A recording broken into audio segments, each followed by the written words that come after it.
اللہ نے تو کیا کچھ پیدا کر دیا. اسی لیے قرآن حکیم میں آتا ہے نا کہ تمہارے رب کے لشکروں کو کوئی نہیں جانتا اس کے سوا. ہم تو یعنی مخلوقات کا احاطہ کر ہی نہیں سکتے جو کچھ اللہ نے پیدا فرما دیا. تو اللہ تعالیٰ ہمارا ہے کہ ٹہنیوں والے درخت ہوں گے ان جنتوں کے. فَبِأَيِّ آلَاءِ رَبِّكُمَا تُكَذِّبَانِ فِيهِمَا عَيْنَانِ تَجْرِيَانِ ان باغوں میں دو چشمے جاری ہوں گے. فَبِأَيِّ آلَاءِ رَبِّكُمَا تُكَذِّبَانِ فِيهِمَا مِن كُلِّ فَاكِهَةٍ زَوْجَانِ اور ان باغوں میں ہر طرح کے میووں کی بھی دو دو قسمیں ہوں گی. ہر میوے کی دو دو قسمیں ہوں گی.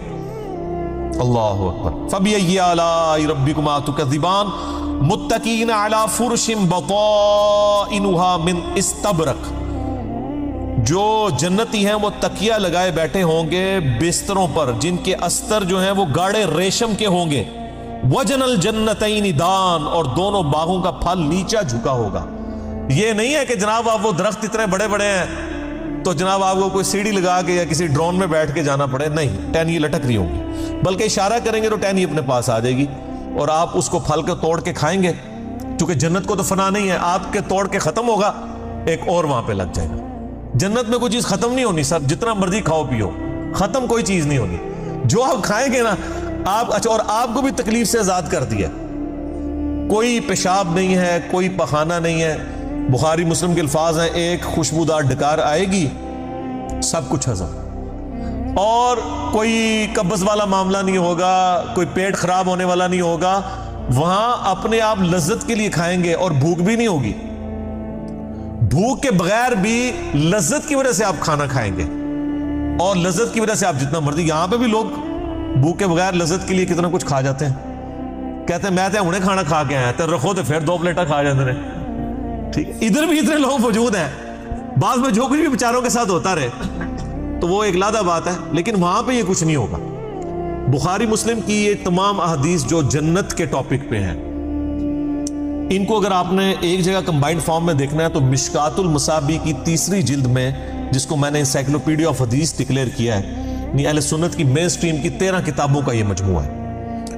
اس کی 3 جلد میں آپ جا کے جنت کا چیپٹر کھول کے پڑھ لیں, آپ کو تمام چیزیں ایک جگہ مل جائیں گی. اور اگر آپ نے ان کو مزے لے لے کے سننا ہے تو آپ طارق جمیل صاحب کے لیکچر دیکھیں. میرے اندر اہلیت نہیں ہے اس کو بیان کرنے کی.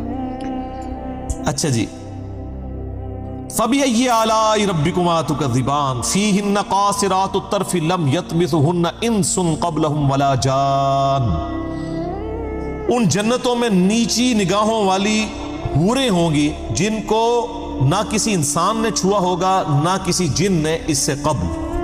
اچھا, ان آیات سے اب یہ بھی پتہ چل گیا کہ جنوں کے لیے بھی ایک جنت ہے اور انسانوں کے لیے بھی جنت ہے. جنوں کے لیے ظاہر ہے ان کی ریکوائرمنٹس اپنی ہیں, آپ کو پتہ ہے. صحیح بخاری میں آتا ہے, صحیح مسلم کے اندر کہ نبی علیہ السلام نے منع کیا ہے کہ آپ گوبر یا ہڈی کے ساتھ استنجا نہ کریں کیونکہ جنوں کی خوراک ہے اس کے اندر. ہماری خوراک تو گوبر یا ہڈی کے اندر نہیں اللہ نے رکھی ہوئی ہے. تو جنوں کی آرائش کا, ان کی جو خواہشات کا سامان الگ سے ہے, ان کی جنت الگ ہے, انسانوں کی جنت الگ ہے. لیکن ان کے لیے اپنی جنیاں ہوں گی, تواڈے سے تواڈیاں جنیاں ہوں گی. ٹھیک ہے, وہاں لیکن جنیاں نہیں ہوں گی, وہاں پہ بڑی شریف قسم کی بیویاں ہوں گی. جی, فَبِأَيِّ آلَاءِ رَبِّكُمَا تُكَذِّبَانِ كَأَنَّهُنَّ الْيَاقُوتُ وَالْمَرْجَانُ اور یہ جنتی عورتیں ایسی ہوں گی گویا یاقوت اور مرجان ہیں. وہ تو صحیح بخاری میں آتا ہے کہ وہ یعنی ایسی ٹرانسپیرنٹ حوریں ہوں گی کہ ان کی جو پنڈلیاں ہیں, پنڈلیوں کے پیچھے ہڈیوں میں جو گودا ہے نا وہ بھی ٹرانسپیرنٹ نظر آ رہا ہوگا. یہاں پہ تو خیر ان چیزوں میں شاید کوئی اتنی اٹریکشن نہ ہوگی, کوئی شیشے کی کوئی حور بن کے سامنے آ جائے. وہاں کی ریکوائرمنٹس ڈیفرنٹ ہیں, وہاں کے لیے وہاں جا کے پتہ چلے گا. فَبِأَيِّ آلَاءِ رَبِّكُمَا تُكَذِّبَانِ هَلْ جَزَاءُ الْإِحْسَانِ إِلَّا الْإِحْسَانُ احسان کا بدلہ بجز احسان کے کیا کچھ اور بھی ہو سکتا ہے؟ ہائے ہائے.